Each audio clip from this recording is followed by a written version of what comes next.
सबसे पहले हम कहनिया कि मेंडल के आनुवंशिकता नियम अर्थात कहले कि एक संकर और द्विसंकर प्रयोग किया, ओकरे के मेंडल के आनुवंशिकता नियम कहा जाता है। इसमें 3 मतलब महत्वपूर्ण नियम को दिया। तो सबसे पहले है प्रभाविता का नियम, एकरे के एकल लक्षण बोला जाता है, प्रभाविता का नियम या एकल लक्षण। दूसरी का बताया पृथक्करण का नियम, और तीसरी का बताया स्वतंत्र अपव्यूहन का नियम। 3 गो नियम दिए थे आनुवंशिकता संबंधी नियम।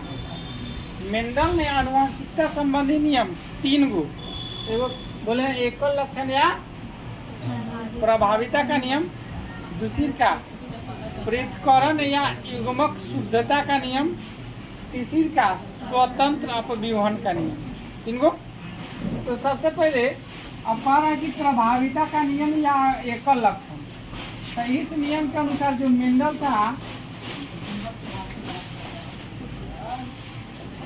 देखो शुद्ध लंबा शुद्ध बौना में गीत डायग्राम हम पिछले क्लास में बताए थे।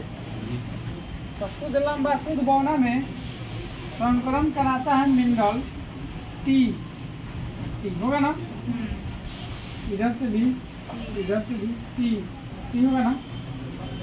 तो देखो इसको मिलाता था इसमें, तो छोटका टी या बड़का टी प्राप्त होता था, ऐसा ही इसमें छोटका टी और बड़का टी, बस 2 गो पाते हैं। हाँ, अब ये बताओ इसमें लक्षण तो दोनों का मौजूद है, यानी लंबा और बौना दोनों का लक्षण मौजूद है, लेकिन इसमें प्रभाव कौन दिखाएगा?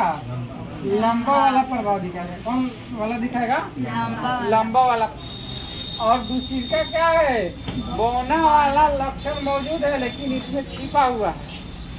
तो जो लक्षण दिखाता है उसे कहते हैं प्रभावी। क्या कहते हैं? प्रभावी। जो लक्षण अपना नहीं दिखाता उसे क्या कहते हैं?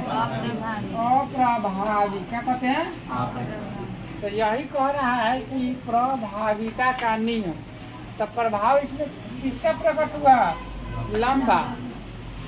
इसको लंबा न कह के संकर लंबा बोल सकते हैं। काहे से कि देखो इसमें छोटका टी और बड़का टी दोनों मौजूद है ना। तो ए से एक रख के लंबा न कह के संकर लंबा भी बोल सकते हैं। बात समझ गए? तो जो लक्षण अपना प्रकट करता है वो क्या कहलाता है? प्रभावी। लक्षण प्रकट किया वो प्रभावी, जो लक्षण प्रकट नहीं किया